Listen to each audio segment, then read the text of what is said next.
This episode is about minutes 51 through 55 of The Rise of Skywalker, with returning guest Brandon Wainerdi from Talking Bay 94. Hello there, and welcome to Star Wars Music Minute, where we celebrate the music and sound of Star Wars 5 cinematic minutes at a time. I'm Chrysanthi Tan, feel free to call me Xanthi, and today is all about minutes 51 through 55 of Star Wars Episode 9, The Rise of Skywalker. In this excerpt of the film, Babu Frik performs the procedure on C-3PO, who delivers the Sith translation as promised. Poe and Zorii have a rooftop conversation, and Dio's squeak is eliminated. Rey senses Chewie on Kylo's ship, so she knows that he is alive. And finally, Zorii gives Poe the First Order Captain's Medallion. Today, I'm happy to have back Brandon Wainerdi from Talking Bay 94, who, among other things, I have just learned has been working on the official Rise of Skywalker encyclopedia. Hey, Brandon. Hello. How are you? Good. I mean, I was excited to talk to you already, and then you dropped this, bombshell on Star Wars there. Encyclopedia updated TROS entries, Brandon Wainerdi. So, here I am. Yeah. So on your podcast, have you interviewed anyone who's worked on TROS? That's a great question. And I'm sure I have. I'm trying to think now on the spot. I've interviewed Greg Grunberg, who's Snap Wexley. And he was in TROS. He dies in TROS, which was something. And who else did I interview? This is a great question that I should have prepared. It's because an obvious I remember, question that I'm just throwing at you, and I know. Now Well, asking it's more these like, means I have to put links to all of them in the show notes. So this is great. You can get actually, back to me later. No. If you need to, but well, I remember when TROS came out digitally. It was during the pandemic, and they released it, I think, semi-early because I had pre-ordered the 4K, and I was excited for, what was the documentary called? The Skywalker Legacy, maybe? It was the full-length documentary that was going to come. And I was like, I know this comes in 2 weeks or whatever to my mailbox. I am going to spend extra money right now because I deserve it. It's the pandemic. I'm trapped in my house. I want to watch this documentary. And whenever a documentary comes out, I always write down every single name that shows up, just because I think it's so interesting. And so, sometimes there's new names and new people. Okay, I'm looking. James Klein, he was a concept artist. He did a lot of the Sith Eternal fleet, but he worked on a bunch of stuff. He also did Lando's Millennium Falcon, which I only have a few Lego sets, but that's one of the Lego sets I have because I really just love that blue and white Millennium Falcon. Looks like that's it. And that's probably Pierre. Let's see, did Pierre do anything on TROS? Because what's interesting is I talked to a lot of Force Awakens people who then ended up doing TROS things, right? Like JJ kind of has a rotating bunch of people. A good example is Tim Rose, who was Admiral Akbar, and then he was brought in to do other stuff. Or Mike Quinn was Nina, but also was Aki, that kind of thing. And so it's very interesting. But then also with TROS and with everything around TROS, there is an element of, like I mentioned, this behind the scenes is what I love. And there feels like there wasn't as much for this for some reason, either because of how the story progressed or how development was. And I'm glad that we're going to be talking about it because there's so much, even the score related, that I think is indicative of how the movie was put together in good and bad ways. Absolutely. But there's so many mysteries still that I have, or that I want to delve into more. So that we need a dagger to decipher, I guess. So That's so funny. Sorry I rambled about my TROS of it all, but it's been an interesting few years with me and TROS, and like I was saying before, I watched it probably 100 times while writing the encyclopedia in various capacities, whether just in the background or pausing things or trying to delve as much as possible. And then a lot of the ancillary media that's come out since, like Shadow of the Sith, and things like that, and the Charles Soule comics, have really helped me understand TROS and appreciate TROS, but also were instrumental in having to craft what was happening in the story and all these characters and creatures that I love very much. But it is a fun challenge for sure. Yeah, now I'm imagining some grand meta, all along. It was maybe they were trying to make us go on a meta adventure of piecing together what happened with TROS. With a dagger. I love meta. I love meta in Star Wars. And I mean, meta is obviously like, what's the word? It takes away from the behind the scenes of it all. But I do think that the story behind Star Wars is almost more interesting to me sometimes than the actual story of Star Wars. Oh, that's which is just fascinating. the kind of fan that I am. But TROS is ripe of that, right? You can watch it and have all these questions and some answers, but it is a fascinating development. Yeah. Well, I'm going to ask you more questions about the encyclopedia later, and whatever you're allowed to answer, because I know it Yeah, hasn't come sure. out yet. But do you want to just jump into the minutes? Let's do Just it. get right into it. All right. What we've done all this time.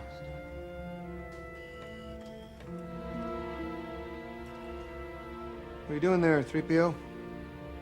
Taking one last look, sir, at my friends.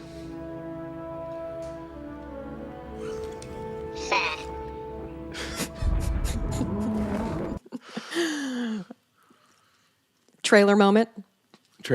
And that in the trailer, I'm like, oh no, C-3PO is going to die, or something of that extent. And I almost wish that it was taken all the way, right? If he had lost his memory and it wasn't just immediately re-upcycled or whatever it was later when he meets R2 again, because that moment in the trailer, I'm like, oh my God. I don't like characters dying, and even like Leia dying in this later. It's not like, I get sad, obviously, but if a droid dies, I don't know. I think that's even worse for me. Oh, like it's in sadder some for you? capacity. It's more sad, yeah. So I'm glad it didn't happen in the grand scheme of things, but yeah, it's a sad little moment.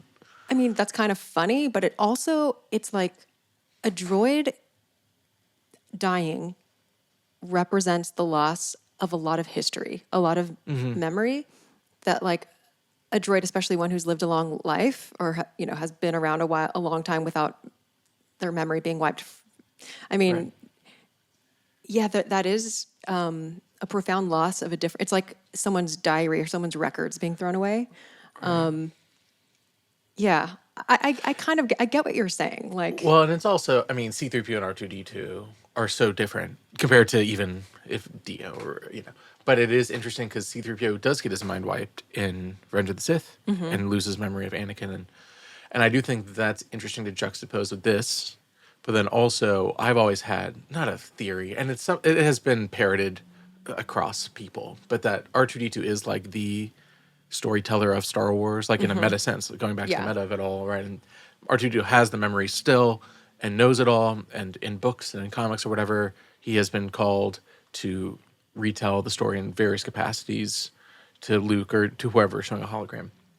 And so 3PO always, like, as a storyteller in Return of the Jedi, like you do kind of miss a lot of it if he does not get rebooted. And so it feels like a very distinct loss, and another loss that we'll talk about that's all, in a similar manner kind of immediately turned around the Chewbacca death, right? Where there's not that I want Chewbacca to die, but I believe that they reveal that he's alive a little bit earlier in the movie, right? They show him in the bridge with with the First Order. yes. So the audience does And know so it before Rey reveals that he does. doesn't die in the thing. And part of me was like, if you took out that scene and the first time that we realize Chewbacca's alive is this moment that we'll talk about in a second of Rey sensing him in the Force, then you do have a little bit longer of a time to like grapple with some amount of loss in this film. And again, it's interesting.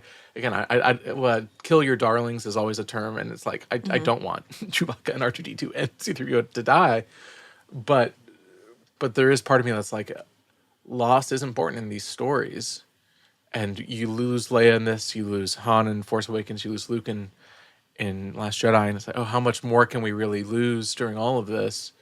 But I do think that's an interesting thing, that really the only death that sticks is technically Greg Grunberg, is Nab Wexley, and then Ben Solo, as we know right now, at least, right? So it is an interesting look at just how Star Wars views mortality, because also, there's not many deaths in Star Wars for the main characters most of the time, unless you consider, the great tragedy around Anakin. So again, that's a rambling to say this C-3PO death scene really messes with me the first time I ever watch it, and now is mitigated knowing that he's going to be Right.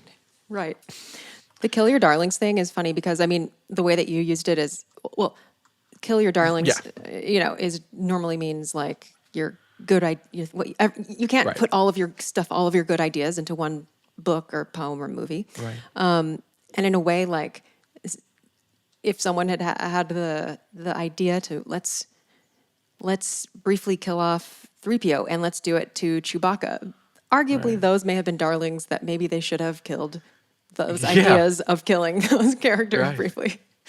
Yeah, no, I completely agree. Because I love the reset C-3PO with the red eyes. I'm like, that's fun. Yeah, it's that's an really interesting fun. thing. And then again, Babu Frik makes that little sad joke at the end. Or is that Dio? Who says that? I don't know. There's a lot of funny things that happen. A lot of noises. But both those things are also kind of mitigated with humor. And then when 3PO does not have his memory, and he's like, "Oh, Babu Frik, my oldest friend," truly an actual funny moment of this movie. Like I am like, this is very funny. Yeah. Again, it's just an interesting because. Well, I am getting so derailed already. You'll have to rein me in. But Babu Frik was going to die, right? This was going to be the last time we saw Babu Frik. He was going to die in the explosion of Kijimi with Zorii Bliss. They're both, or I guess Zorii would have escaped.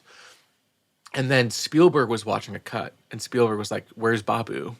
And so that's why Babu pops up in the cockpit at the end to show Babu survives, which is insane. Can you imagine all this happening and then Babu dying? Like truly, like stealing the scene and then knowing that again. Another tragedy for me. another distinct tragedy. So I need someone to make a Star Wars series like Where's Waldo, but just Where's Babu? Where's Babu? I'm always wondering where's Babu. I'm so glad that there's now what's the species? Azraelians. I'm glad that they're in Mandalorian now, and Zelen. I'm glad that they're in. I should know this as the person that wrote the Babu Frik entry. It's like but I'm glad that they're popping up more and more. And again, in Mandalorian, when there's 3 of them and they're messing with Grogu, I'm like, this is what I like about Star Wars. This is exactly what I need. And it is interesting that species is kind of the legacy carryover of Rise of Skywalker right now. Like that is the thing culturally that has kind of stayed within the Star Wars universe, at least, and like what they're showing. I think there was even a creature in the new season of Young Jedi Adventures popped up again. Like they're using that species as kind of a shorthand for sequel Alien, which is again very interesting. Yeah, no, that's very true. And there's a lot of good Babu Frik stories that we'll be able to share on this episode. I hope. Yes. Okay, so 3PO is continuing his touching speech. There's very touching music with, like, I don't know, the suspension at the end where it's like something like that. I don't know. Let's play it again. All this time. What are you doing there, 3PO? And what the chord it's trying to go to is this one, which is a B flat major chord, but you know, a very harmonious sounding thing. But it does. This would be called a 4/3 suspension because in a B flat major chord, B flat would be 1. This would be 2, 3, 4, and you're trying to do a 1 and 3, but doing a 4/3 before the 4th scale degree falls down to the 3rd. It kind of gives you like a little bit of tension before, before resolving. And then after he says, "I'm taking one last look at my friends," we get the main theme. Taking one last look, sir, at my friends.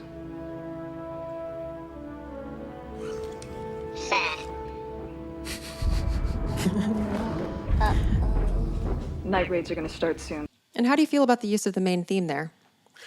I was going to ask you about this because I know that's kind of not controversial in Rise of Skywalker especially, but like anytime the original trilogy is called back using the main theme as kind of not a crutch, but as like, let's remind you that this is the original trilogy.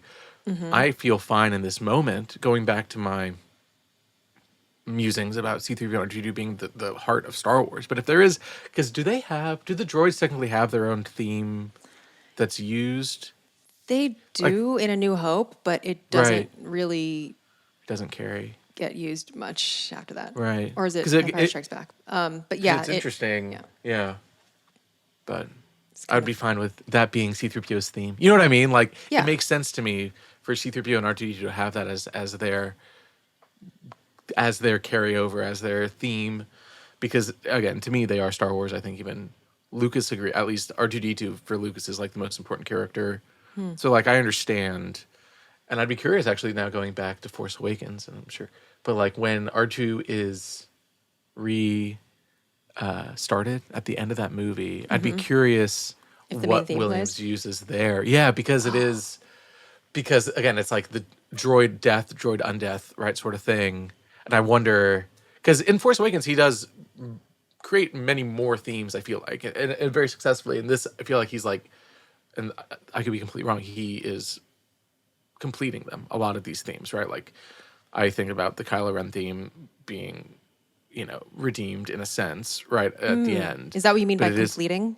Yeah, like he invented a bunch of different motifs and themes for the First Order, or for Rey, or for Kylo Ren, right, in Force Awakens, and then in this is allowing them to like finish in some capacity at least as the journey ends. And again, this is all me to say. I wonder what he used when R2 comes back to life. That's a really good question. And also, are you familiar with Frank Lehman's complete catalog of the musical themes of Star Wars? I am. Right. Yes. So- I had that pulled up earlier while I was doing research, but I don't have it right now. So yeah, I just want to pull up like the first page of the thematic census, which is, it's like at the back of the catalog where it lists, Census, it lists it lists the various motifs and how many times they appear in each movie. So you can see the main theme A section, that would be 1A at the top. In episode 7, it's 5 times. In episode 8, it's 14 times. In episode 9, it's 13 times. That's crazy. So yeah, it's up there. Yeah. Interesting that episode 2, not at all. Just not at all. Yeah, it's okay. I guess that And that's is it's also not interesting 'cause counting episode the 2, the opening crawl, but yeah. Right. Yeah. Yeah. But that is, interesting to look at sometimes. I also think that I also like / don't mind the use of the main theme there. I think it's also, it feels appropriate, and also the main theme rings kind of heroic to me, and 3PO is doing something that's kind of heroic here. I mean, that is, he doesn't see himself that way, I don't think. I don't think 3PO is like, I'm being a hero right now, but he is doing something. He's putting He's being everyone selfless. else He doesn't before. know that his memory is going to be restarted. He doesn't. He thinks that this Right. is a death. He's aware. Yep. And I think 3PO is a hero for sure. Yeah, me too. Okay, so if we keep playing, we have the sounds of the night are starting from outside. I'll keep lookout. I'm coming with you. You still don't trust me, huh? Did you ever trust me? Nope.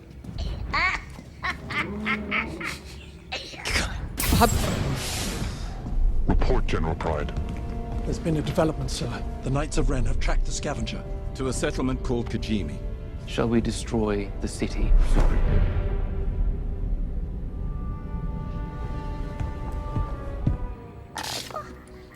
Yeah, so just in that short time, we've like already switched to being on the steadfast, and now we're back in the workshop. But That's here so we fast. see, Yeah. it is pretty fast. Yeah, I mean, it's very. I mean, TROS as a movie. Again, thinking of because, like, I cannot remember his name in the back. The general in the back that has General that Pride? one line. No. Like, the extra in the back that has that one additional line about. Oh, Frantis, Admiral Frantis Grist. Yes, Francis. Again, I probably wrote that entry because he has. If you have a line, you get an entry. But you think about like. Oh, is that the rule? No, that's in my mind. I'm like, no. That's let me say that it's not a rule of Disney or Lucasfilm or TK. But it is helpful because you can at least like figure out some amount of character or something out of it, and the master is Pablo Hidalgo writes the visual dictionary for these movies, and that comes out, and then that is used as kind of like the Bible. And he is such a master at like even like this photo, taking inspiration from like his grimace there and like what that means to his character. It is fascinating. Like if you read the little call outs, the little text call outs that are like attached to someone's vest or something. He really is able to like delve out a character, which again is maybe the most Star Wars thing to me, is like every person has a story in Star Wars, and that's always been the case. And that's why it's really fun to kind of go back and like really delve into the background of these things. I'll have to say that was very quick, and then there is a tiny bit of music, I guess, in the background of there, right? Just hanging out very. It's and also before that we have like, it sounds like there's like a klaxon happening in the background. I can't point out like whether it's a klaxon we've heard before. It's very muffled. But yeah, let's replay that. I wonder if Francis Gris is going to get like a from a certain point of view story one For day. the 40th anniversary of TROS, I'll write the Francis story. Sounds good. The settlement called Kijimi. Shall we destroy the city? It's very out of the way. I just had an idea of something else we could... Yeah, this part's sad. But yeah, as we get back into the workshop, or no, I mean after Kylo force chokes Hux, we get a little.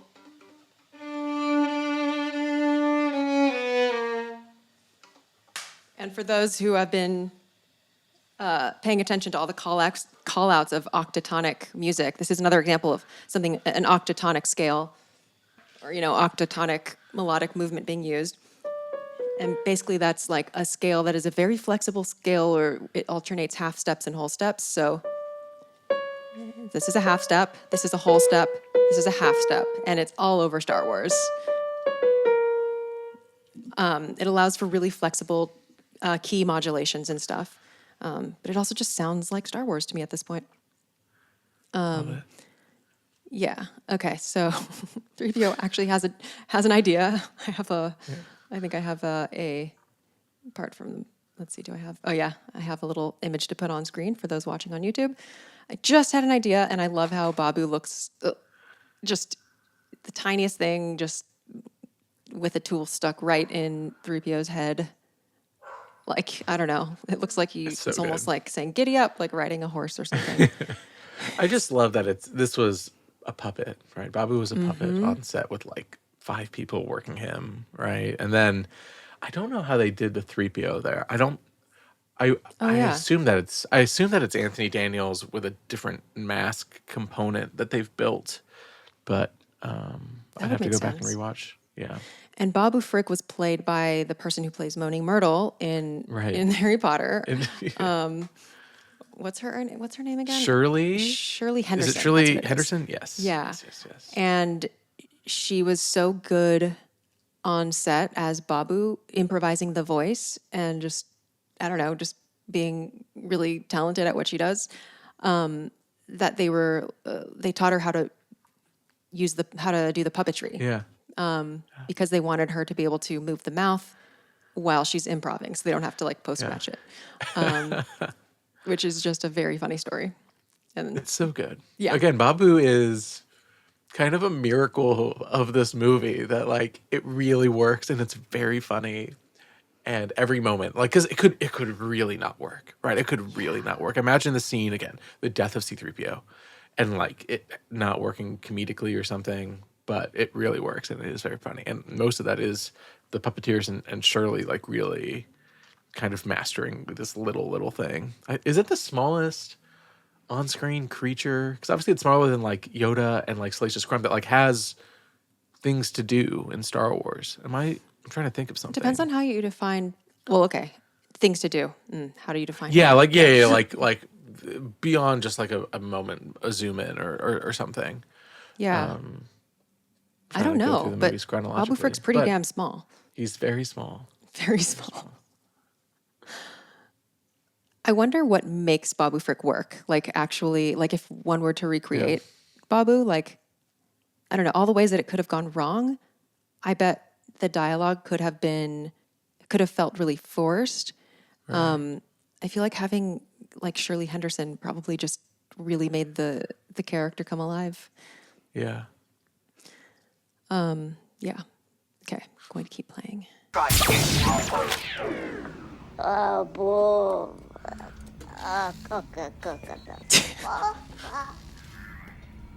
gonna need a translation on that.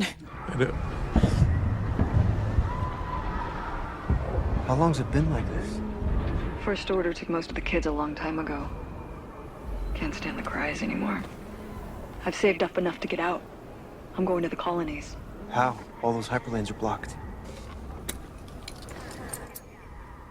It sounds so That's the First scary in the Order. background. Captain's medallion. I've never seen a real one. Free passage through any blockade. Landing privileges, any vessel. That's her opening her helmet, eye screen. Wanna come with me?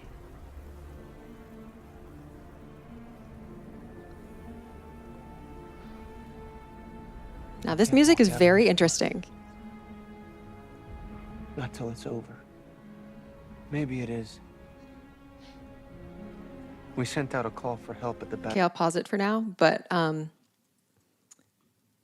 yeah, a lot of things to say there. One is the sound design of just the backdrop of their conversation. You're like, this city is under horrendous occupation, and it sounds just really horrible. Right. It's a really the sound, like you were saying earlier too, like when they were like, how do they phrase it? The patrols are about to start, the bombings are about to start, something like that. Like that, it's always under like an element of attack, and then it's about to be even more attacked, obviously. Yeah. But like that they deemed this important and this awful. Yeah. And then the fact that the music waits to start until she shows her eyes, I think is interesting. Like their conversation has no music, just the reality of what's going on around them. And then for the more personal part of the conversation where she's actually showing her eyes, which is the most that she ever shows in this movie, is when the music comes in, which I think feels appropriate to me. Yeah. And do you recognize the music from anywhere? No, I don't. Tell me. So it is basically like the mystery theme from Attack of the Clones. Okay.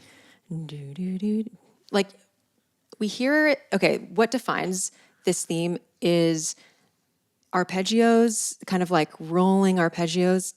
Okay, we just did the Attack of the Clones live reading, so there was a lot of I just that in finished there. watching it. Oh, nice. On live stream. It took me 3 days, but yes. Like stuff like.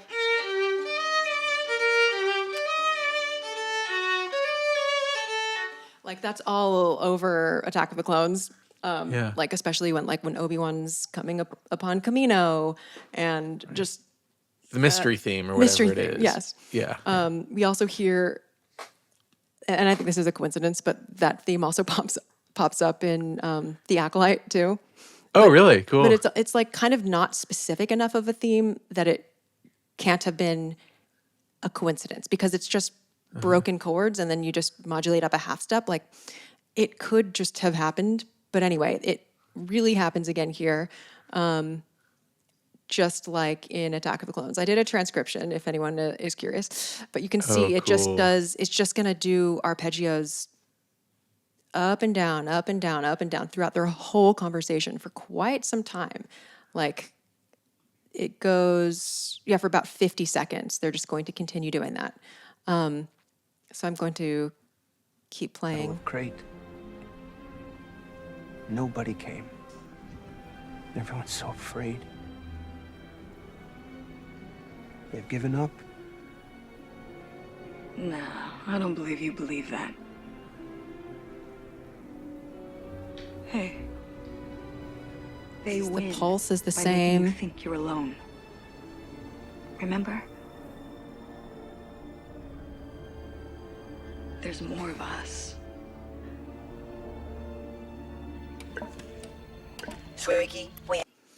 Yeah, so that it just reminds me of like the music feels like I don't know, they're in some liminal space, being able to have this conversation right now. Yeah. While we're here, we're gonna keep doing this arpeggio thing, and just the modulates. I'll play it on the piano. So, and I'll put it back on screen.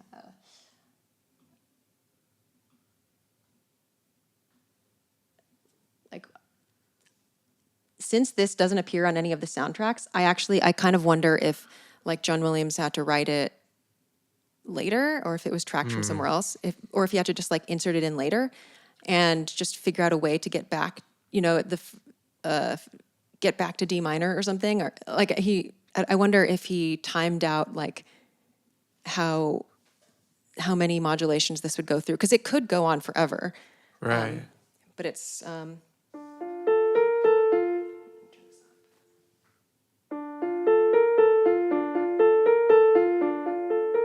And then a half step down.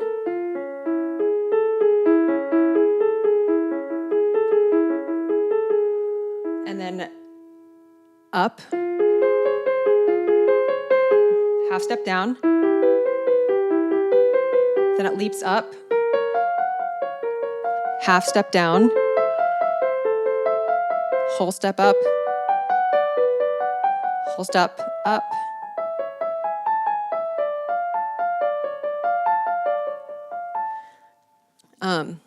Yeah, it's very simple writing, but also very I don't know, the modulations somehow sound smooth, and they kind of feel like they add enough interest that it's not just this the whole time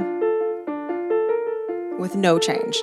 So it's steady enough that it keeps it's like a consistent rhythm. It's a consistent shape of a phrase. It's kind of, it's sneakily like kind of masterful. Like the way you've been describing it, I'm like, that's a very simple thing. And like you were saying, if it's not in the score, the official soundtrack, then it must have maybe potentially been a late edition, or like, and so like him being able to put that in like, there. how do you add filler but make it good?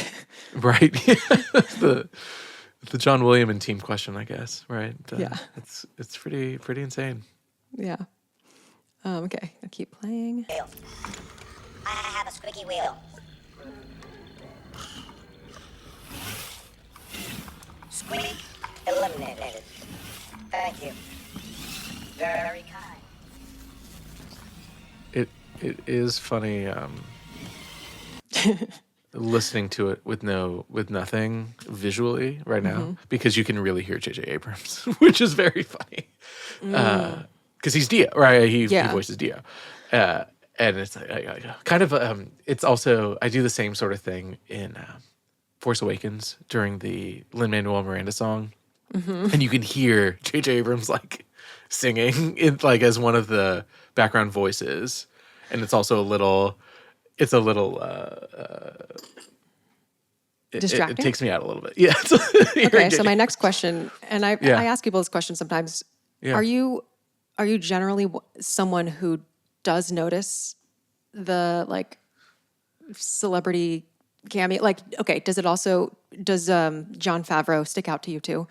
Whenever he voices Yes, someone? he Okay. does. Although that's a little bit easier because he was the voice of one of the Vizslas for a long time, Paz, the right? animated. Right. Oh yeah, whatever it is. What is he in Mando? Is that Paz in Mando? Vizsla? He's Paz Vizsla, I think. And then in Clone Wars, he was Pre-Vizsla. Is that right? That Something. sounds right. I don't know. I didn't write the encyclopedia for Clone Wars. But yes, and again, me as a behind the scenes person, but like me liking that kind of stuff, for me, those are the moments that I really actually like. Like it distracting is the wrong word, because I do like really being involved in the movie. But I guess movie for me is not just story or film. It is kind of like the sum of its parts. I guess a good example, and this is not a spoiler for Trap, the M. Night Shyamalan movie that just came out. We might see that today. But he appears in all of his movies, right? M. Night Shyamalan always mm-hmm. appears in his movies. And so when he is in Trap, and at some point, I'm like, yeah, this is great, right? Like it is kind of it adds to my experience rather than takes away. It's almost like it's like, where's Babu? I'm just Right. I'm and waiting same the whole with movie to Jabba spot. Flow. Same with Jabba Flow, right? The Force Awakens songs. It adds like it makes me happy is the wrong word, but I do derive joy from like identifying something and then being able to like track it through. Because again, it's interesting, TROS, any of these new Star Wars things, there is a level of I'm concerned going into any Star Wars. I always do 2 screenings. I do a 7 o'clock on Thursday, and then I immediately go back in at like 10:30 for the second screening. Because the first screening, I am not paying attention at all. Like I'm so overwhelmed, and so it's all new names, all new. I remember Rogue One. I mean, those first 20 minutes are very intense of just like how many planets they're going to and all this stuff.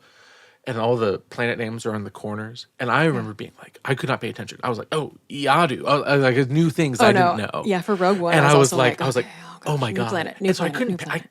I couldn't enjoy, I mean, I did, obviously, but I couldn't be like, I'm locked in. And it takes the second time for me to be like, okay, this is a Star Wars movie. I'm aware of what's happening. I can kind of go for the ride. And same with the TV, same with anything that I'm like, okay, let's lock in a little bit. And it's interesting, like TROS, people that don't like TROS, people that don't like The Last Jedi, oftentimes I'm like, how many times have you watched this? And not to say that it's good or bad in terms Because of if it's quality, less than but like, 15, your opinion doesn't count. well, not even that, but Just we've seen the original Star Wars growing up so many times, right? And the prequel so many times, right? And they're part of us. We know it all. It's very familiar. It's a warm blanket. But then you go and you're like, oh, I've seen TROS 4 times, right? 3, you know, like, and you're like, oh, like, yeah, it takes a second to like be familiar with it, and then the moment a movie becomes comfortable. I don't think all movies should be comfortable or should make you feel good or make you, but I think Star Wars as a property excels when it's something that you can fall back to and relate to and use as a springboard.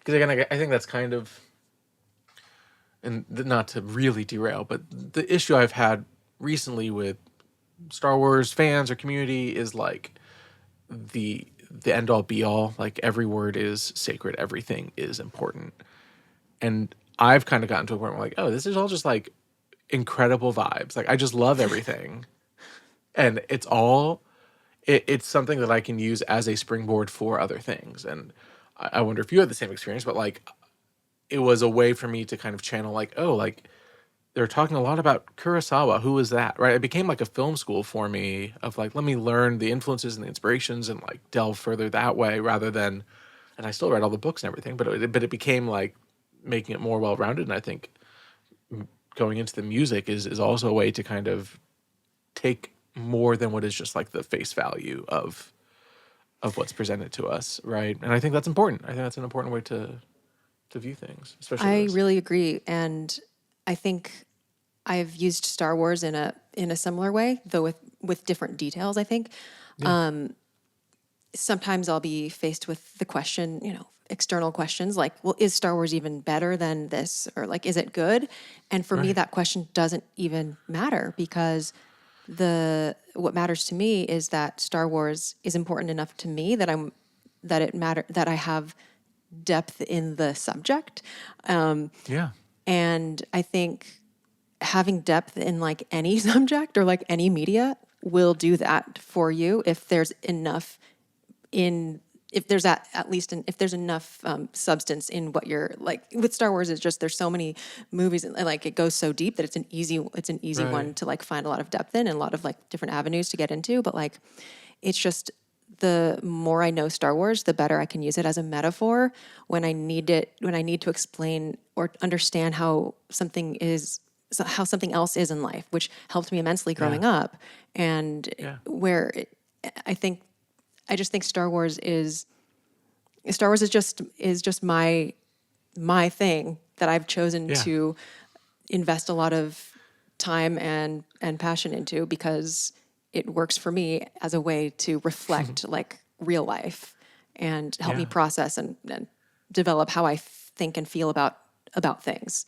Oh no, I'm so aligned there. You really framed it very well, because it is. Because obviously there's a lot of inspiration that Lucas took from Joseph Campbell, all these things that I think have been escalated a little bit too much. But I think at the core, Star Wars is the closest thing that we have to like an American monomyth, right? Like if you think about everyone that's not even seen Star Wars knows basic story structure, and that goes back to it being the hero's journey, and people know that basic structure. But there is something like intrinsically binding, which is sometimes, again, very comforting, because you do have a shared experience with millions of people that are like, oh, I know this.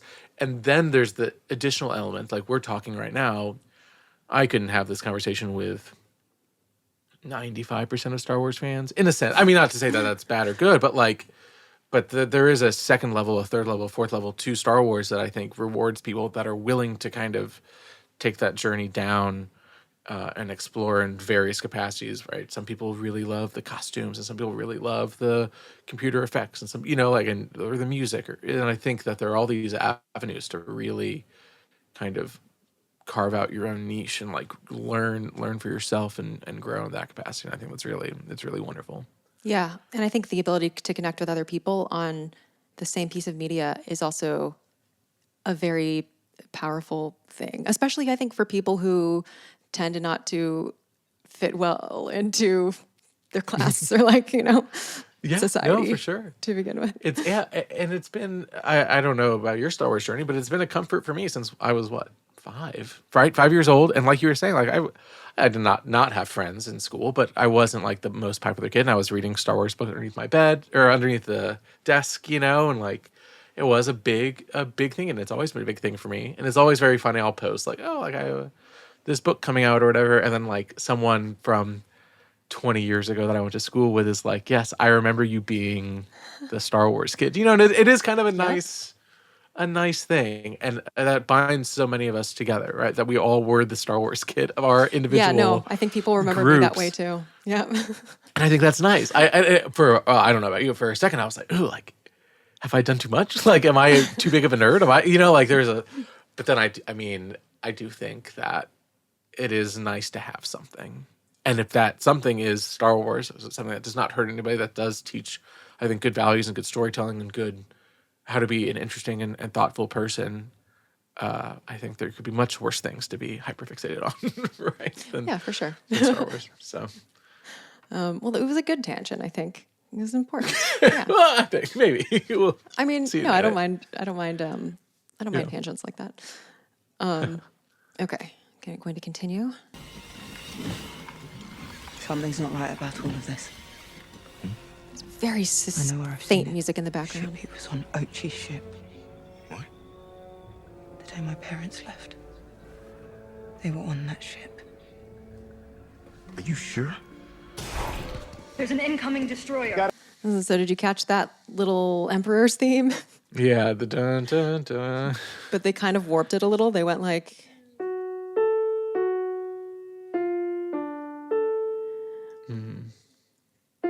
Which is, I'm just realizing now, is kind of like...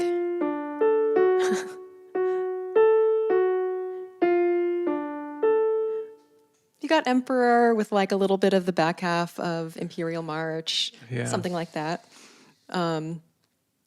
Yeah. So I wonder if that like implies that Rey knows that Ochi's ship somehow is connected to the Emperor. I don't know. That's an interesting...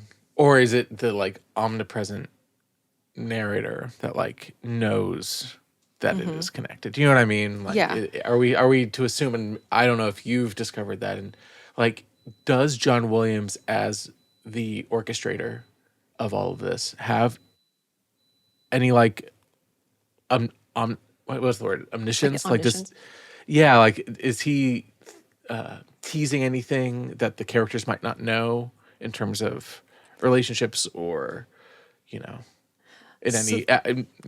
That's a really good question. That is like almost I don't think John Williams will ever confirm or deny this. So it's more of a speculative, something for people to speculate on, because there is also this part in The Last Jedi when Snoke starts torturing Rey, where Emperor's theme just full on.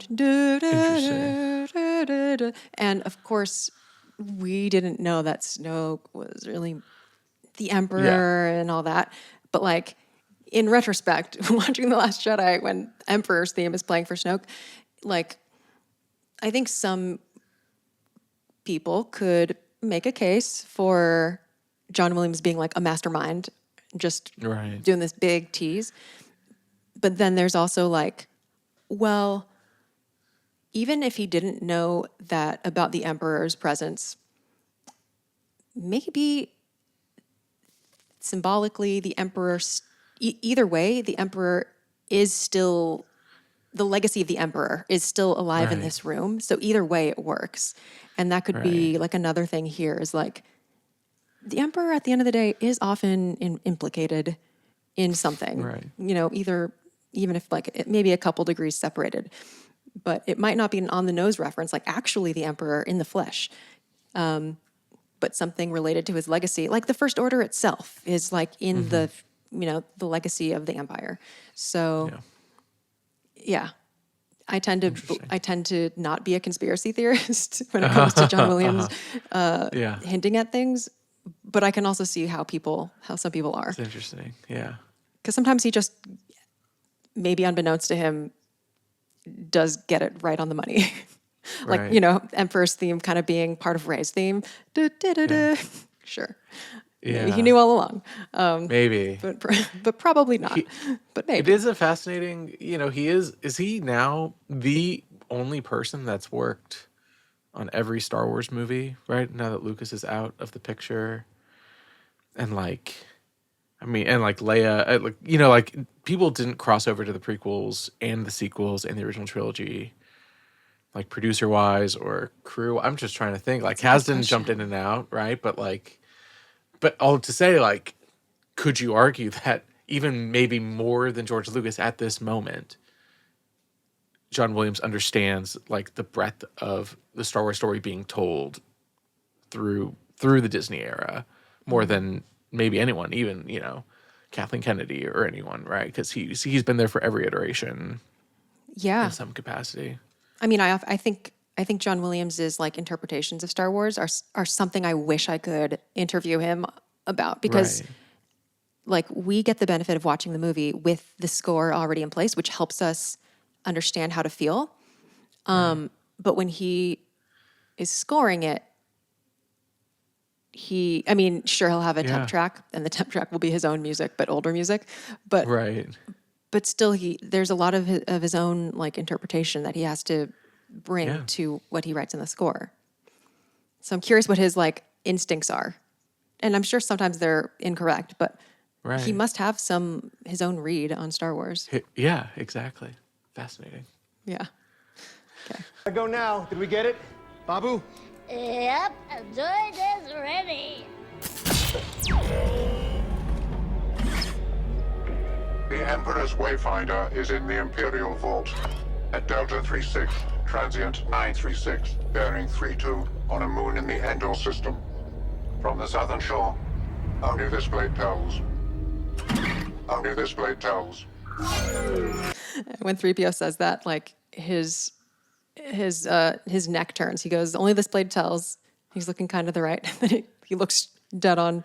Only this blade tells. It's so funny that they repeat that.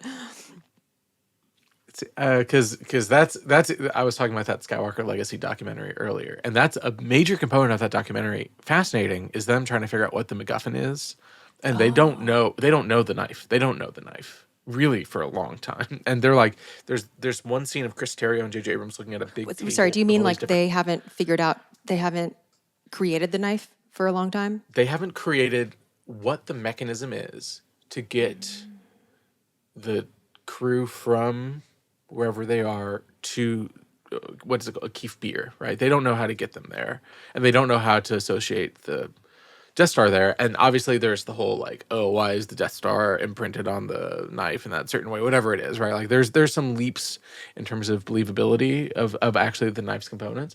But it's a fascinating scene of them. Like there's a scroll on the table. There's like all these different things that it could have been, which makes me think, obviously with C-3PO being an ADR voice, like when was that Only This Blade Tells written?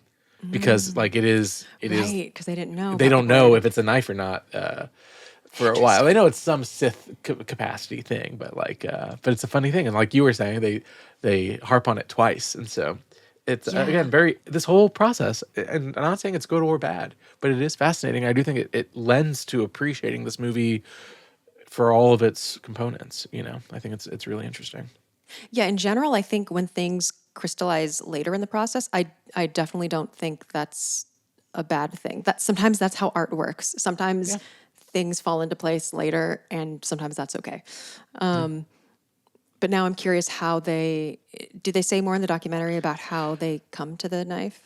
I would have to watch it again. Yeah. But they're truly like picking up every prop that the prop makers have been like, trying all these different things, and they come to the knife and they compare it to Goonies, right? They compare it to that element of that treasure.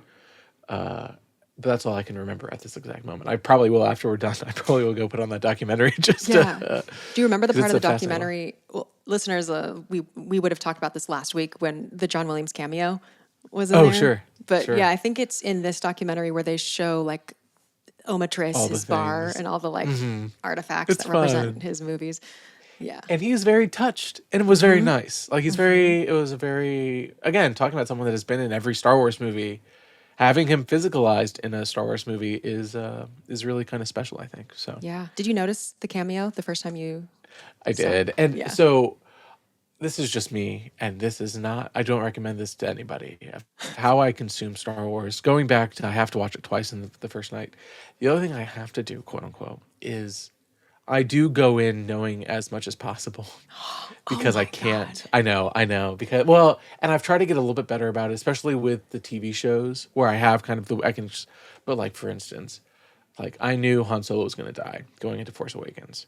And if I did not know that, I think I wouldn't have been able to I wouldn't have collapsed, right? But I wouldn't have been able to actually enjoy it. And I did have to kind of come to terms with, again, a fictional, going back to the C-3PO R2D2 Chewbacca stuff.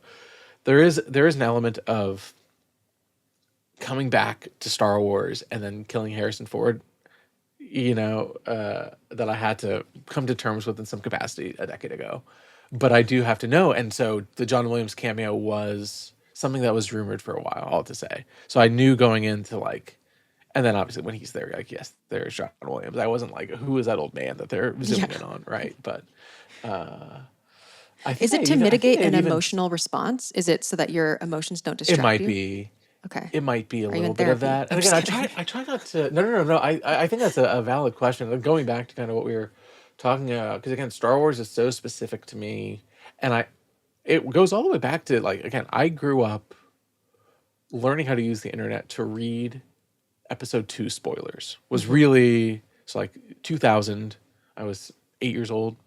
And I was like, what's going to happen in this movie? And I knew I watched everything. I read all the spoilers on the forums. And I think that's also kind of carried through. Yeah, the Force.net forums, the Rebel Scum forums. Did you play the game? I think there was some game. I remember going on my dad's computer at work to go do the Episode 2, to watch the Episode 2 trailer, and then also do certain... I was on the boards too. There was also, what was funny, StarWars.com, I love, and obviously I write for it now. There was a moment with StarWars.com where there was StarWarsKids.com as well that had flash games, memory games, and help Jar Jar Binks or help R2D2. And all of that stuff has been lost to time. I was talking to a buddy and they were trying to find, there were web comics back in the day on StarWars.com that are truly lost to time now. They were part of a flash software running on the website, and now you cannot find them. They do not exist. They were not kept. But all those things to me, there will be a moment where all of these things are kind of crystallized or referenced again or archived in a certain way, and I am excited for that rediscovery because there's some really crazy stuff. They did a April Fool's joke every year, and one year they changed Star Wars. You went to StarWars.com on April 1st, let's say 2001, and it was black and green, and it looked like a processor, and it was as if it was 1979, and it was news from the Empire Strikes Back set, and there was a poll that was who should Leia get with, Luke or Han? It was very funny, and it was as if it was. That is really funny. The internet existed then, and all to say those were the things that then led me to having to get as much spoiled for me as possible in order to, like you were saying, mitigate some emotional response or focus myself into whatever is happening. And I've been trying to work through that. I'm the opposite. Like I don't even watch trailers if I can help it. And I don't want to know anything. And I did nothing about The Rise of Skywalker was spoiled for me to like an extreme degree. So everything was a surprise. Like, and I felt really glad that I had that experience because I think if I had like Rey Palpatine spoiled or something, I think that would have really blunted my response to it. Because I'm hoping for an emotional response. And so I did get it. But I have this page bookmarked from theforce.net because I can't remember where I heard about it. I probably heard about it on Star Wars Minute at some point, but I think it's so funny and I like send it to people whenever I find it. Let's see. It is, I'll put a link in the show notes. It's from posts from December 1998 where people are, look, I'm actually going to have to, unfortunately, screen share this. I'm going to have to do this. No, I'll put images on screen where people are going like Palpatine equals Sidious. It's so obvious. And people are like fighting about whether Palpatine is going to be Sidious and the dialogue about this topic, which is going to be revealed eventually is, and the different theories that people have. I find it so funny. Because people are going like, it's so obvious. They look this, and people are going, no, it's definitely not. But like, it was because I was 7. Phantom Menace came out. I truly was like, who is Darth Sidious? It worked for me. Like you look at it now, and I bet if I watched it for the first time as a 30-year-old, I'd be like, oh, they're the same. They're seeing McDermott's chin, right? And then they never really. I guess Yoda says Darth Sidious, right, when he confronts him at the very end. But they don't ever be like take off the hood, he's Darth Sidious, right? I wonder if Lucas didn't really mean for it to be that much of a mystery. And sorry to derail again, but I watched the Attack of the Clones live stream, and the script says Sido Diaz. I know. Right? And they change it. Because it's too obvious. He was, and it was too obvious, and also he made it a different Jedi. But that was very interesting, and it was funny to hear everyone kind of trip over that. All the comedians are kind of not trip in a bad way, but like it was funny because they're like, "Oh, this is ridiculous," and I'm at home being like, "No, it's ridiculous because like it was supposed to be Sidious." They almost made it. Yeah, exactly. Right. It's very funny.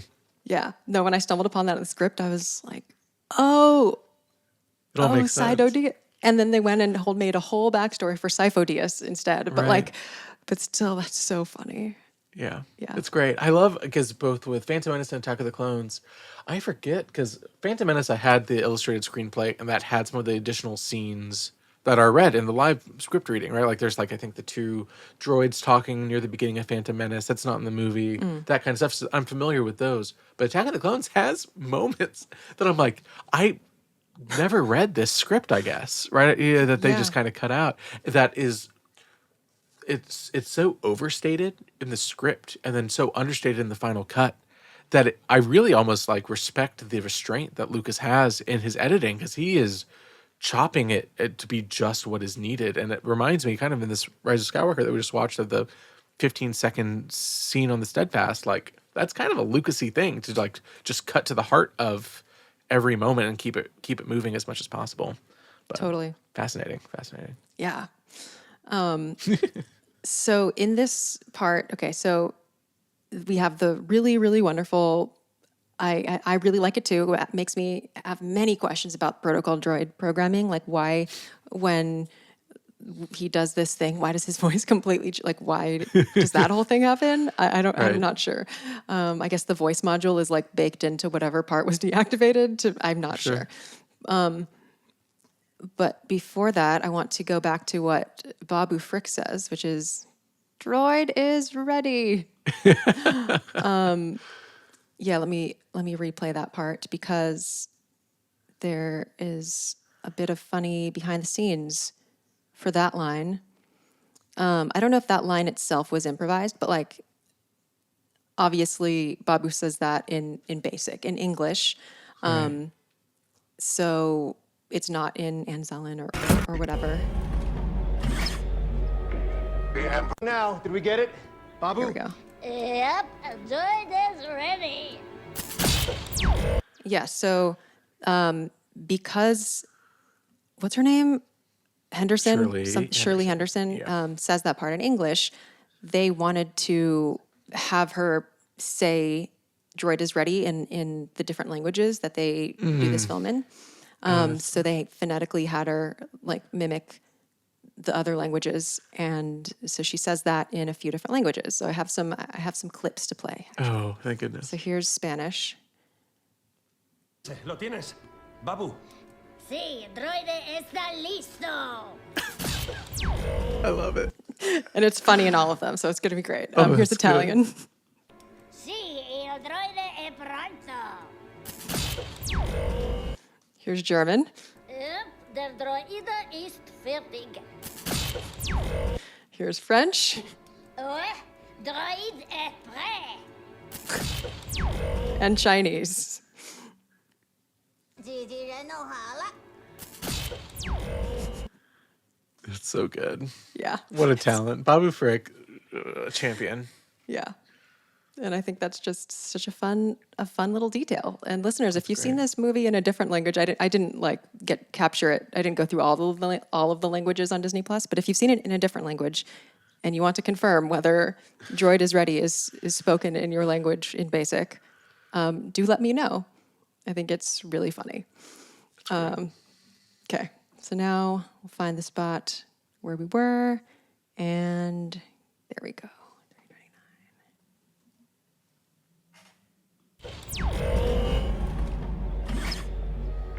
The Emperor's Wayfinder is in the Imperial Vault at Delta 36, transient 936, bearing 32 on a moon in the Endor system. From the southern shore, only this blade tells. Only this blade tells. The Andor system. For the last Sounds like he one? says Andor. He does.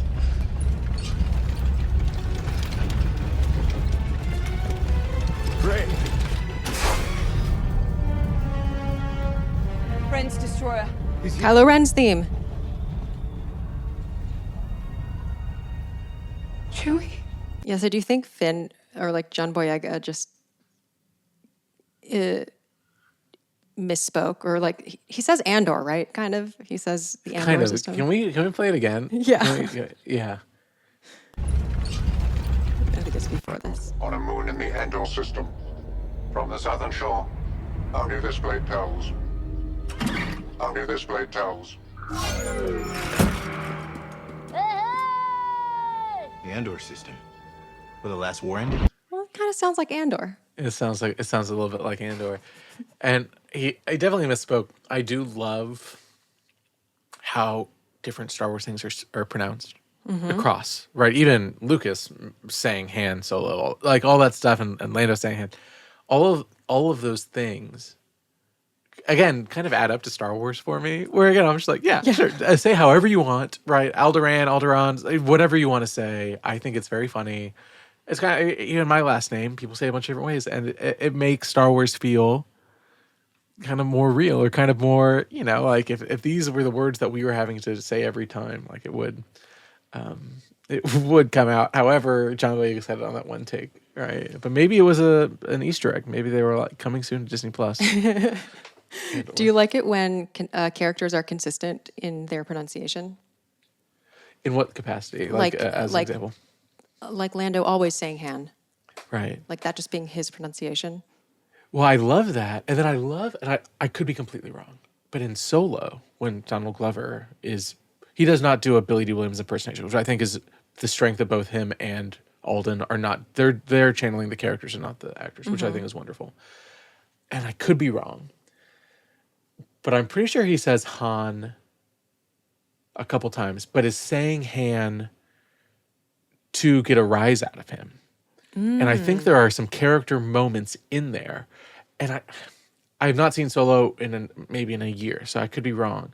But in the back of my mind, at least, I have like Alden reacting to him mispronouncing his name. And Lando doing it to get that rise out, which I think is perfect for the character. Yeah. And I could be completely conflating that in my mind as someone who loves Donald Glover and loves Lando and loves the interactions. But I'd have to go back, and if I'm wrong, I'll send you a message. But I do think that is that is a. It's very important to correct this record. If that is correct, if that is what the decision was made to do, I think that's very funny, and I think that's very good. Yeah, that would be a very positive retcon. Yeah, exactly. That's like retcon. That's what I like. Those are the things I like. To explain what was just a trend in dialects in the 70s. Yeah. Yeah. Okay.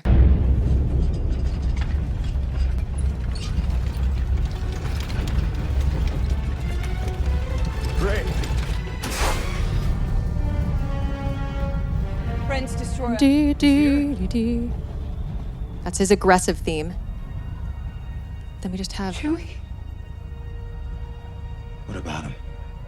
He's on Ren ship. He's alive. What? How? He's alive. He must have been on a different transport. We gotta go get him. Your friends on that sky trash? I guess he is. interesting, another main theme appearance. Yeah, but again, it's another original trilogy person, right? Again, if you think about Star Wars and you think about if you're putting them all on a standee, it's going to be Vader, Chewbacca, Stormtrooper, C-3PO, and R2-D2, right? Is pretty much what you get. And so, as with bad guys, you get Imperial March, and for good guys, I guess you get main theme, which I think is fine. Again, I think. Does Chewbacca have a theme? I guess he does in Solo. Does Chewbacca get a motif in Solo? There's like a friendship theme in Solo. Okay. There's because Han gets a theme, right? And that was a big deal that Williams wrote the Han theme, which I do like. I do like that theme. Yeah, no, me too. I really like it too. But again, in lieu of a theme, and maybe they should have had themes. John Williams, 1977, should have written a theme for. Right. But I think in lieu of theme, I think it's fine to have main theme. Yeah, it's when we hear it earlier in these minutes with C-3PO doing his heroic deed. It's like it sounds more heroic. It's like a solo trumpet or something. Right. Here it is on a clarinet, and it's reminds me more of the very homespun Luke version of this theme from A New Hope when he's. It reminds me of him running out of the homestead to go to the. It is truly that moment, right? It's Luke. Right. Yeah. So, which I guess makes sense because, I mean, here there's nothing, I guess, making it heroic. Like, no one's being a hero here. It's just Rey is realizing that her friend is alive. So it's a little bit more tender and understated. And the theme actually sounds like very different than it does in the earlier presentation. Like just changing up the instrument and the speed of it, the attack of it, can make it serve a variety of different purposes. For sure. Okay, continue. Introduce myself. I am C-3PO Human-Cyborg Relations. And you are?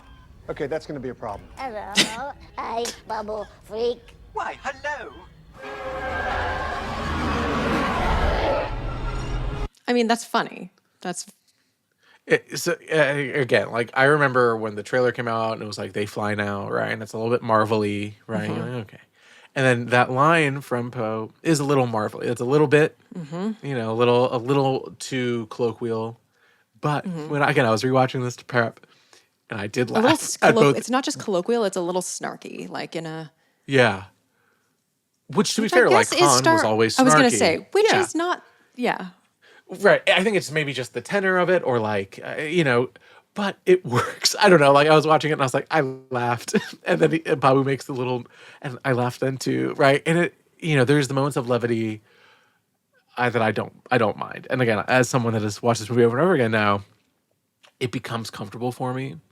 And I do think that I don't cringe as much or whatever it might be that some people might rub the wrong way of a colloquialism in Star Wars like that, but I think it's funny. So, yeah, on Star Wars Minute, for the sequel trilogy, I think they were saying like,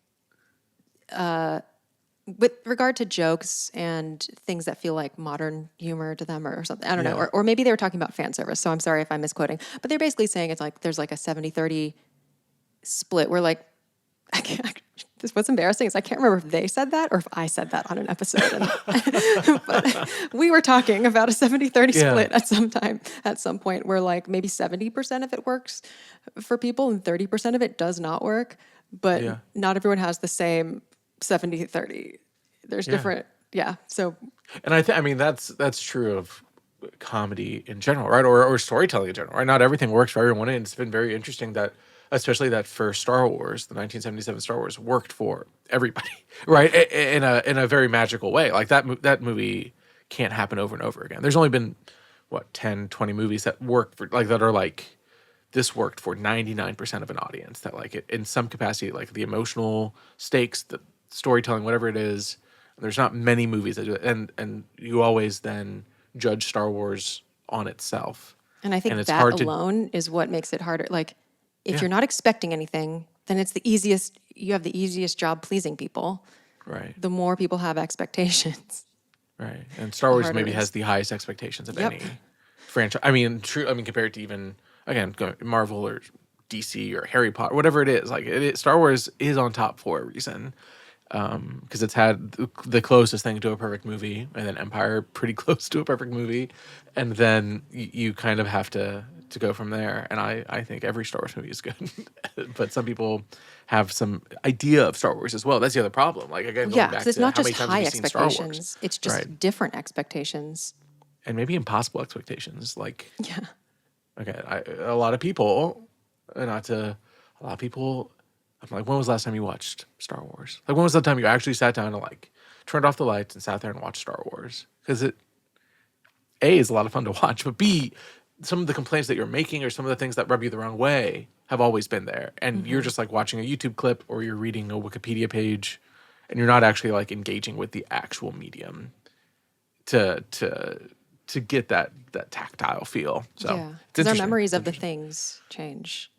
Yeah. And the age you are and where you were and who you were with, it's all very intimate. And everyone has had very different experiences with everything. So it's just that's how media works, obviously, but it is sometimes it's used in bad faith sometimes. And I'm like, let's take it back and just watch the movie, see what happens. Don't be thinking about cinema just, sins like, think or twice whatever before you take a stand and say, like, this didn't happen before. Right. It's like, I don't know. Are you sure? It's fine. Yeah. Yeah. Okay, continue playing. Okay, that's going to be a problem. Hello, I Babu Frik. Why, hello.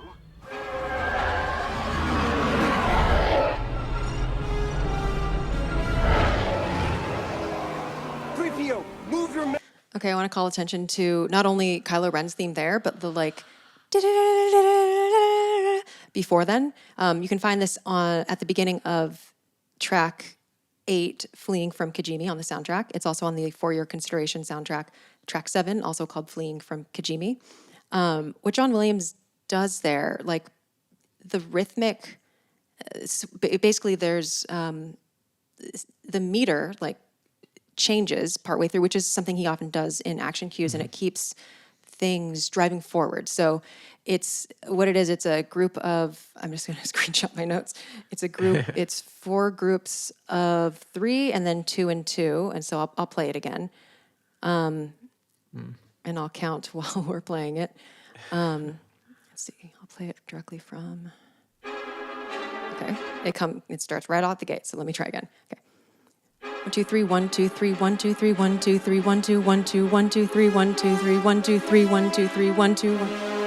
Anyway, I'll do that again. That was great. 1 2 3 1 2 3 1 2 3 1 2 3 1 2 1 2. So it keeps things moving forward because there's like an asymmetry to it. Otherwise, it'd be like dee dee dee dee dee dee dee dee. Like you'd kind of get in too much of a groove. Like earlier with the arpeggios, there's no meter change. It was just all very consistent. And here it's like little jabs, of different beat amounts in different measures are thrown at you. So it's a nice bit. It's a nice little bit that makes the Kylo Ren's aggressive theme kind of seem more angular. Yeah. So. Love it. And then we have 15 seconds left of these minutes. And they're pretty good. Move your metal ass. We're almost there. How dare you? We've only just met. Oh, might get you on a capital ship. Go help your friend. Zorii, I don't think I can take this. I don't care what you think. Zorii came through. So Zorii came through. Yep. And then that last little bit of music that we get, which again is on that same track, is like a ramping up. Like these are because as a string player, I like when there's like a big ramping up string part. Like who needs all those brass? No, but it's.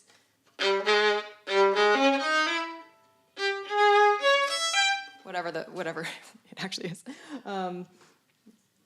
But it keeps things, again, it is sort of like okay, we got to go. Like that's the sense I get from that. And I'll play it again from the track.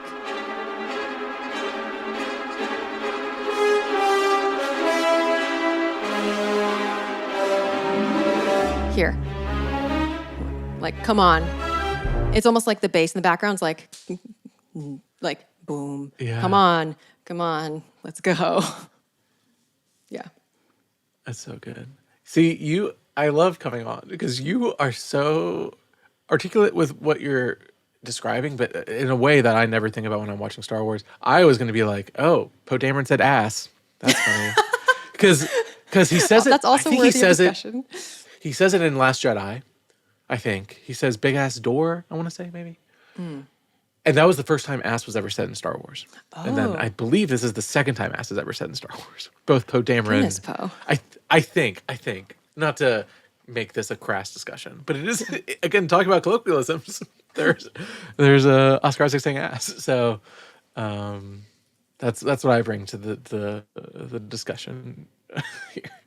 Yeah, I think this is something. This is always a funny discussion topic because different words bring different people out of it for some reason. We all have our different words. Something like this doesn't bother me, but right. It really does for some people. And I remember in The Force Awakens, boyfriend really stunned some people. Like, what? Yeah.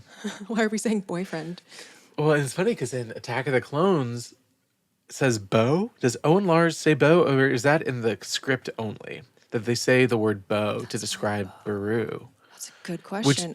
Which is interesting. I don't Maybe it's know just in if the it's book. in the movie. It always stuck with me because I had to look it up. I remember it because I had to look up the word bow when I was 10 years old. I was like, I don't know what this word means, right?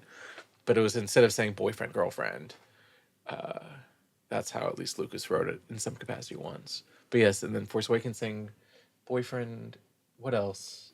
Obviously, I think do they say shit in Andor? Not, I don't know what you're, bleep me out, please. No, you can curse. But, and then obviously at the end of Andor, Marva was supposed to drop an F-bomb, right? Have you heard about this? Wait. Her speech, her hologram speech, and you can see it. If you watch it, her hologram speech ends. How does she end it for real? She says, fight the Empire, right? Is that how she ends that hologram? I don't remember now. Is it because it's supposed to be like, fuck the Empire? It was supposed to be fuck the Empire. And it was recorded, and it was going to be the first F-bomb in Star Wars, and it was removed at last minute. And I'm like, I love that speech, and I love Andor, and I love Fight the Empire, whatever it ended up being. But if she had dropped the F-bomb, like it would have been. I think it would have been so cool. But it would have been pretty. Like it talked about taking people out. Like, but if you watch, her mouths make the movement. Interesting. So I'm gonna have to. Okay, I'm gonna have to. Yeah, go watch Skywalker Legacy for the table of props, and then Marva Andor saying the F word. Wow. Yeah, I definitely will. This is what I bring. This is the only things that I bring to the table. No.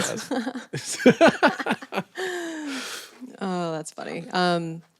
Do you have any other things you didn't get to mention about these minutes?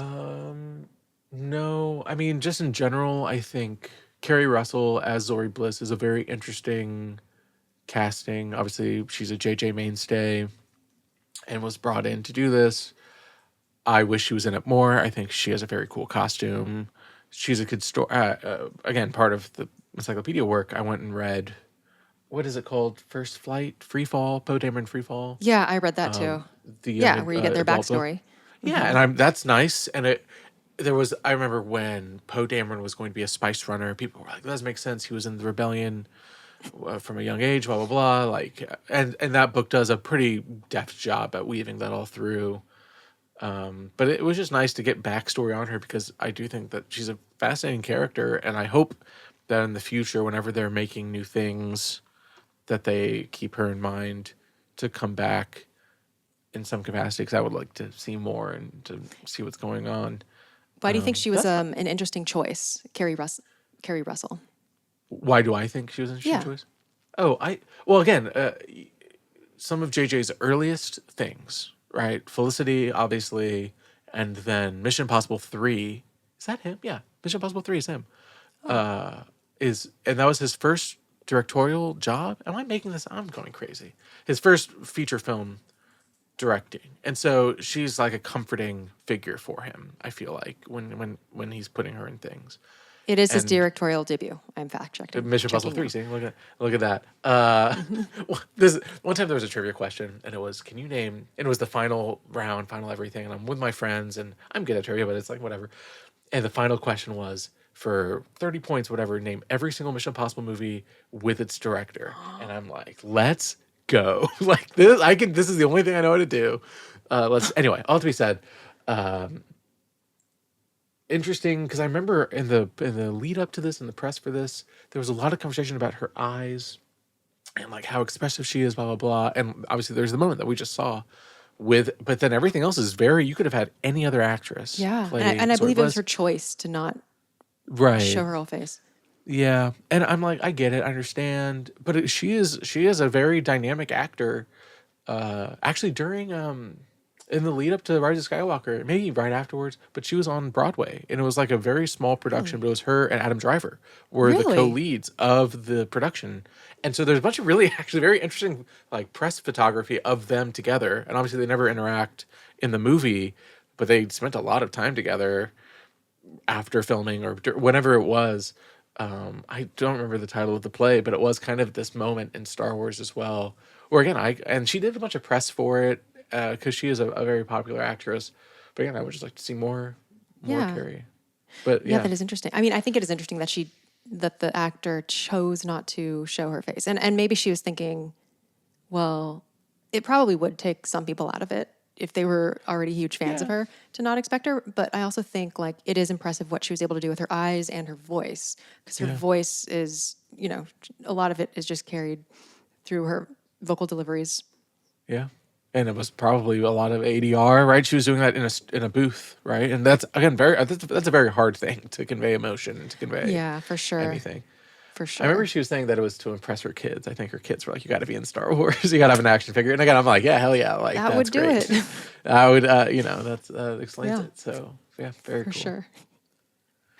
All right. Well, the themes from these minutes were the main theme A section, Mystery, Form 2, the Emperor, and Kylo Ren's A theme, which is the aggressive version. And then in the soundtrack, you can find the music at the end, at least, on track 8, Fleeing from Kijimi, and also on the For Your Consideration album track of the same title. Are you ready for the Star Wars Music Minute Questionnaire? I'm ready. Great.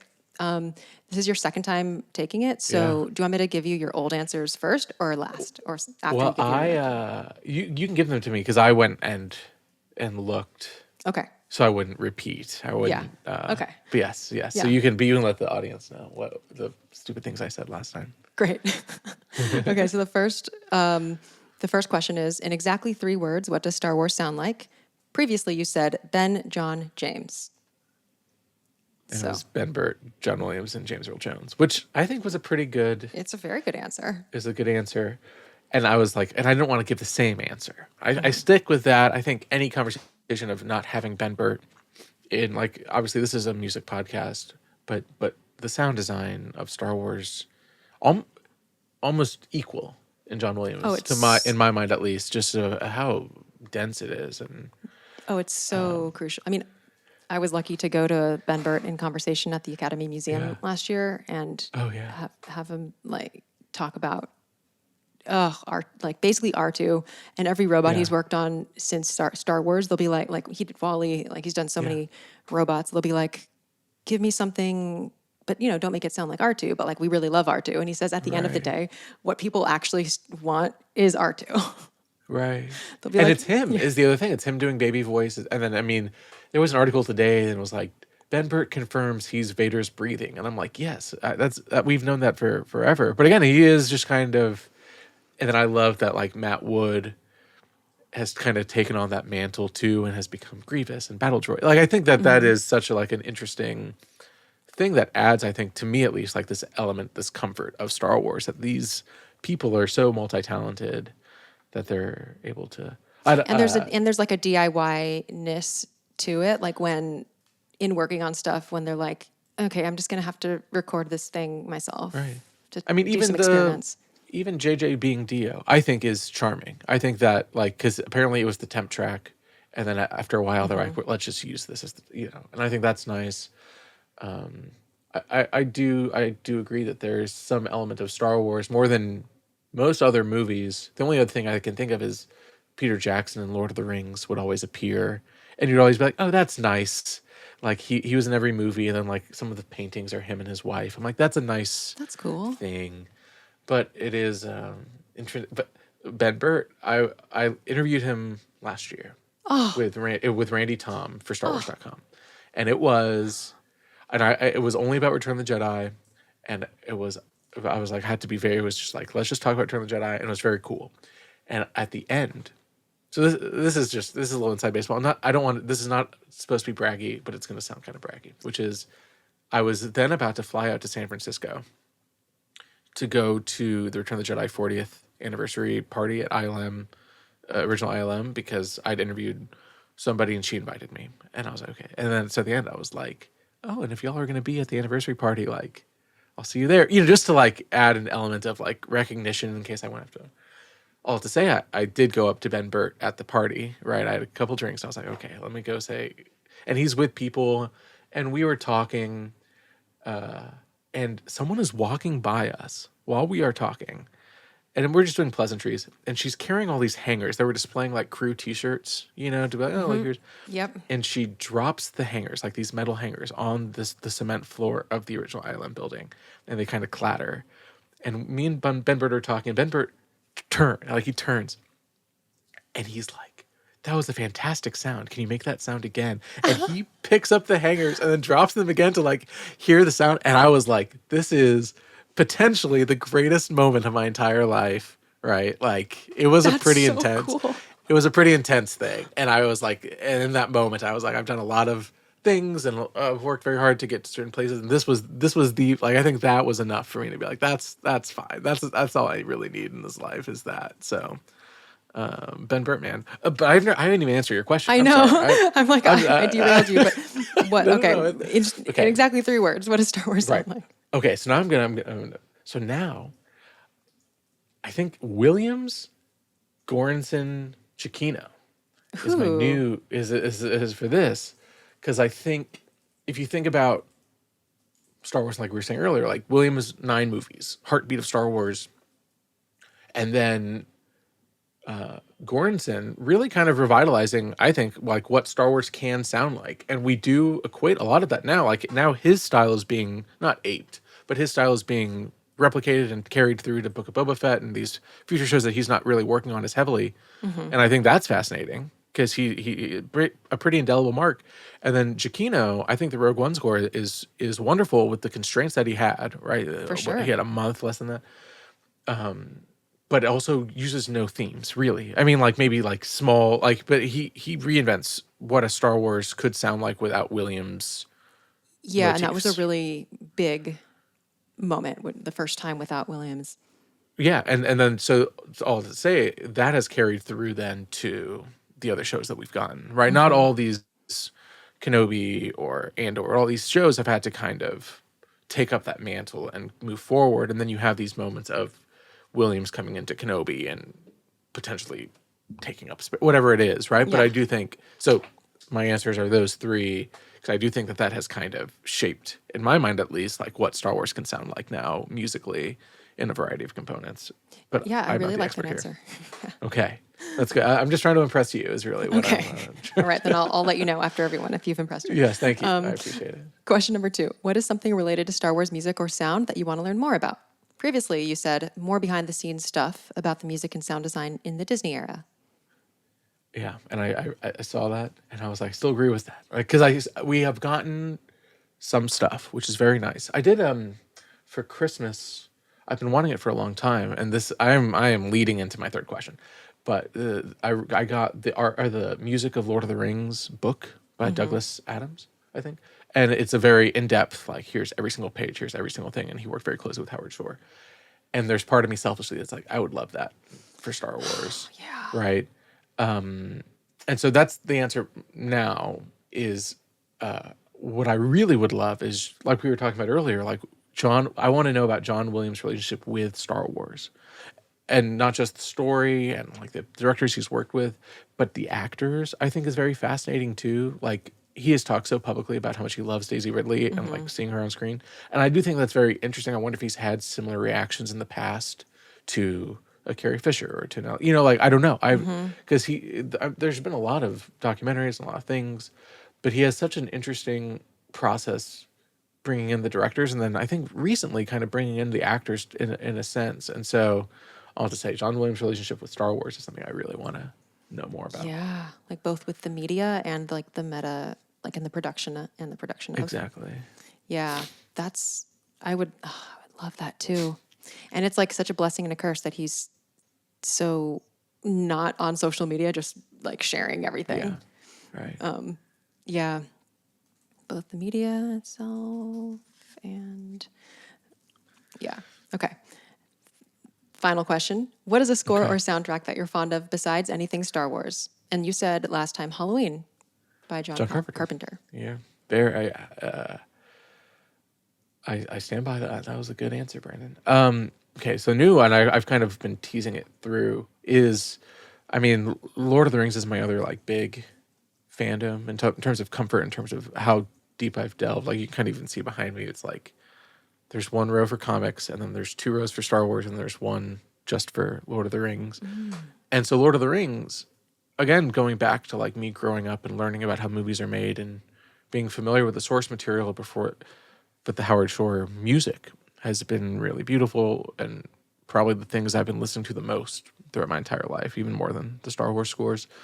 But then recently with Rings of Power, it's been very interesting to hear, because I really do like Bear McCreary. I like a lot of the things that he's done, and then him working a little bit with Howard Shore to do a theme for that again. But then what he's been bringing to the table, like what Middle Earth can sound like, is very interesting. Because season one was pretty Wait, there's already a season basic. 2? Season 2 is coming out this month. Oh, okay. So they've been teasing it. They've been promoting it. But how they've been promoting it, because they realize, and Rings of Power is sometimes an average or middling show, but sometimes really reaches some great heights. And a lot of that is because of the music, I feel like. And that people, even if they don't like the show, like Bear's music, which is nice. So they've been really leaning on him for advertising. And they've been doing music videos of upcoming songs. So they did he did a metal song for Lord of the Rings, which is interesting. That'll play probably over credits, about a cave troll. And so I'm like, he's kind of, again, pushing a boundary that I think is interesting. And then he just recorded, Tom Bombadil will be in season 2, who is a character in Lord of the Rings that was in the books and didn't appear in the movies. But he like sings songs in the books. And so he has songs in the and they're kind of like jovial, like rowdy sort of songs. But Bear, again, published a music video. He got Rufus Wainwright to come in, a folk singer, to sing the Bombadil songs. And so they've been posting that too. And again, so it's just it helps me to expand something that I love, and I think is doing in a very genuine and reverent way. And I think it's very cool. So, long answer, but Lord of the Rings associated music. Yeah, so when you say Lord of the Rings, you mean like the Howard Shore films and the Rings of Power. Yeah. Yeah. And I mean, and there's and the Hobbit. There's the Hobbit. I've been trying. I try so much to get into the Hobbit. But there's the animated Ralph Bakshi, and there are 3 cartoons from the 70s and 80s that are fascinating. The Ralph Bakshi one is dark and weird, and it's rotoscoped, and it's like part live action. But there's a Hobbit and a Return of the King animated that are done in the same style over probably 5-10 years that have really beautiful songs and like really fantastic, like melodic, but are actual songs. Like they have lyrics and they're folksy. Like, are they so all to diegetic say- songs? Sometimes I think there's one that they like sing because again, like there are moments in Lord of the Rings that they sing, like The Road Goes Ever On, right? But then it's like I don't want to. There's a song that the orcs sing in the books that then they make into a song in the Return of the King movie, the animated movie. Again, it's just fascinating and it's like a little cheesy and it's a bold move to do that. And it's interesting to see people's takes on the same source material, right? Like that's before, I think maybe one of the greatest movies, The Return of the King, I think as an accomplishment, as a movie is beautiful. And 30 years before they try it a completely different way for kids and have to adapt it in a different way. Mm-hmm. All to say, long answer, Lord of the Rings. Awesome. Yeah, you won't be surprised to know that a lot of people have given that answer. Yeah. And yeah. But has anyone given the Return of the King animated movie with no the orcs singing? So there you go. You know that. Yep. That is unique. Can't say I've seen that one. Right. Yeah. It's fine. They're cute. The Hobbit animated one, I think I like better than the Hobbit trilogy, that's just me being a little brat. But and again, I don't think that's I didn't know there was an animated though. Yeah. Yeah. It's great. Great style. A really like unique cartoony style. It's the same people that did. It's Rankin and Bass. So the people that did like those like Christmas Frosty movies. Yeah, exactly. So it's I love those movies. Fascinating. I know. So it's worth a watch. It's worth and they're like 50 minutes long. Okay. Well, I do like Rankin and Bass. So there you go. I'm giving you homework. I'm sorry. I apologize. Well, thank you for coming back on Star Wars Music Minute. Yeah. Tell people where they can find your work. Yeah, you can listen to Talking Bay 94 anywhere you listen to podcasts. Some new episodes are coming up. I like we were saying, I took a little break. I just released a roundtable with D. Bradley Baker, and then I have a bunch. I interviewed Ahmed Best, and then that's awesome. Amy Allen, and who else? Quite a few at a convention I went to over the summer, and so I have those to pump out, and I'm very excited for those. And then, I write for StarWars.com and the Star Wars Insider. A couple of pieces of StarWars.com are coming up. And then the Star Wars Encyclopedia comes out in November that I worked on with a bunch of people. I think we had like 5 or 6 authors all working together, all doing various strengths and weaknesses. And it was a really awesome collaborative process that I'm very excited to have out in the world this fall. That's really cool. And your podcast, the unique angle of it is that you only interview people who work on Star Wars. Yes. Yeah. One-on-one interviews with cast and crew and then like writers and stuff. But yes, that is Talking Bay. If you have heard too much of me in this episode, just take to heart that I edit my podcast profusely and I remove pretty much everything I say. Like pretty much like any uhs, any yeahs, anything. I am in the podcast 10% of the episode. So if you didn't like this, please still give Talking Bay a shot.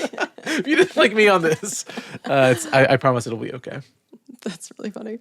And well, if you don't like this, then that's my fault, not your fault. So no. It's all me. Well, and listeners, you know where to find me. I hope you can watch these episodes on YouTube or listen to them wherever you get your podcasts. If you want to join my Discord server, you can be a guest and then you'll get an invite, or you can become a patron at any level. Then you'll automatically be invited to the Discord server where we do movie nights and we have a spoiler chat for when new Star Wars shows are coming out. So we can talk all about whatever, and or season 2 next year. And Skeleton Crew in December. And yeah, that's about it. Next week I'll be back talking about minutes 56 through 60 of The Rise of Skywalker. With that, may the Force be with you. Talk to you next week on Star Wars Music Minute.